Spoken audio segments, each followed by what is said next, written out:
What's up guys, it's Justice, and we're doing some 20% crystalline on the back of this Model 3 today, so let's get it. So I've already shrunk it, so you missed the fun part, but now you get to see the install.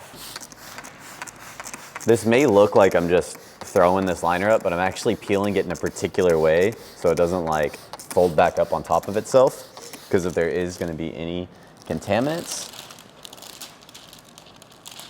it's going to be on this top side. So whenever I fold that liner up, I want it to just fold like this instead of flipping around. And then I back roll these totally different than other installers. Like the common way for window tinters to do it is bottom up, but I do mine side to side like a normal window.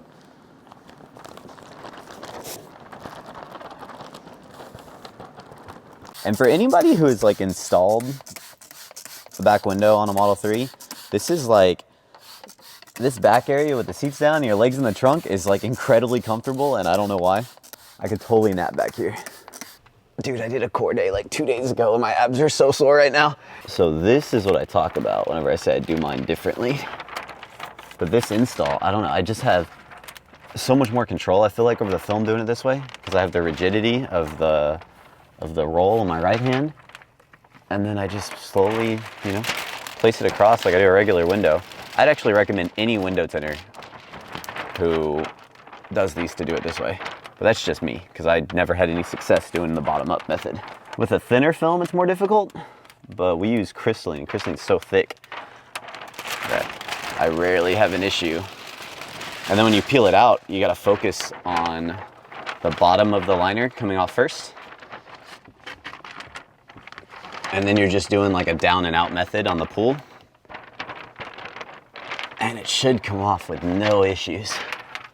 And then once you get the surface tension, and obviously we do the full back window, it is such a cop-out in my opinion, and it's really unprofessional if shops even offer to do the two-piece back window or just up to the AS2 line, because there is a mark on here, yeah, AS2, where they'll only do this much of the back window because it already has the gradient in the glass as it's made, and that's just not professional. It doesn't look good.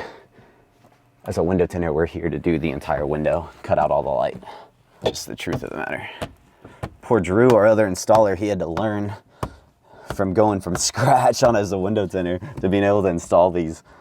And that's super impressive, because I have been tinting windows for about 10 years, and I don't think I did my first Model 3 until they came out. So that would have been around 2018-ish. So I would have been tinting for like 5-6 years before I had to test myself on one of these. Now we do these every day, so these are like second nature.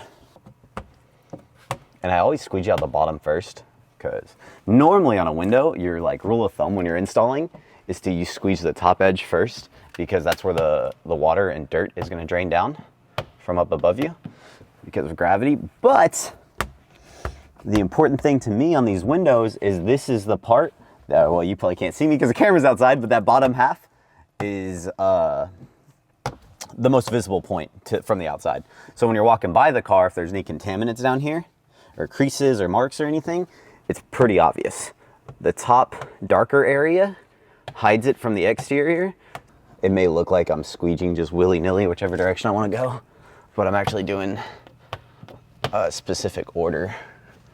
So what I'm trying to do is, so when I shrink these, I make a line down the middle and then shrink all the film this way and then that way. And whenever I'm squeegeeing, I'm trying to do that exact same, a very similar motion, but I'm trying to stretch the film out and up to get the edges to lay down without having it finger up too much on me. So what I'm doing is I'm just trying to put a slight stretch as I squeegee it to get it to these corners. What we consider like our hard squeegee, where I'm putting a lot more force. I don't know if you can see on camera, but you can see all the water that forms that I'm just pushing out. And so like my main goal is now to get all this water out. There's always going to be a thin layer of moisture in between the film and the glass. That's why it takes a few days for it to fully dry out.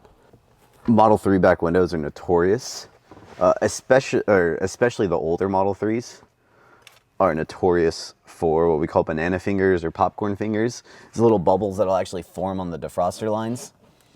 And that's why like doing your prep is so important.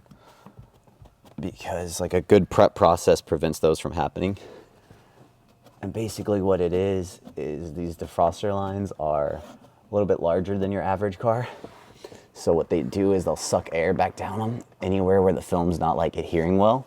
So if there's any like oily residue on the defroster lines or some type of contaminants that you can't see with your naked eye, it'll actually form an air pocket because air will be sucked back down the defroster line as it's drying.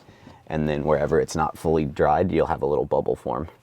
And then those are really rough to get away. They're all right, just this difficulty level. Difficulty? I would say, okay, so like I said, this is comfortable right here. Like I said, these are a good benchmark for difficult installs for window tinters. I give them about a good 7. Ooh, 7. Yeah, I do them every day, so it's like they become a lot easier.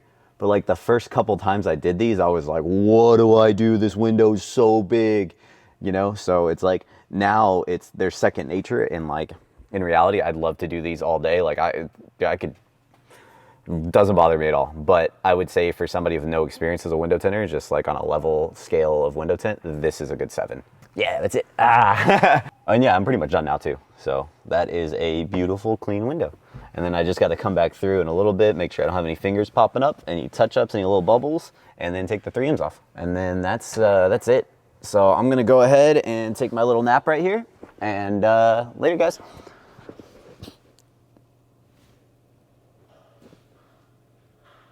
It's like, is that it? You still there?